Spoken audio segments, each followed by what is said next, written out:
Ration బియ్యం అక్రమ రవాణాను వ్యవస్థీకృతం నేరంగా పరిగణిస్తామని ప్రభుత్వం హెచ్చరిస్తున్న రాష్ట్రమంతటా వెళ్లునుకున్న మాఫియా ఖాతరు చేయడం లేదు. ఇప్పటికీ వేలలో బియ్యం బస్తాలు అక్రమంగా తరలిస్తూ మిల్లులో నిల్వ చేస్తుంది.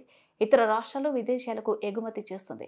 గత ప్రభుత్వంలో గ్రీన్ ఛానల్ పేరుతో పాతుకుపోయిన వైకాపా నేతలే ఇప్పుడు మాఫియాను ముందుండి నడిపిస్తున్నారు. నెలవారీ పలకరింపులతో పోలీసు, రెవెన్యూ యంత్రాంగం సహా ప్రజాప్రతినిధులు వారికి జిహుర్జూర్ అంటున్నారు. ప్రకాశం జిల్లా నాగులపాలు మండలం ఉప్పలగుండూరులో డిసెంబర్ 5న 1500 బస్తాల రేషన్ బియ్యాన్ని అధికారులు స్వాధీనం చేసుకున్నారు. గతంలో ఇదే మిల్లులో 4 సార్లు 6000 బస్తాలకు పైగా రేషన్ బియ్యం దొరికాయి.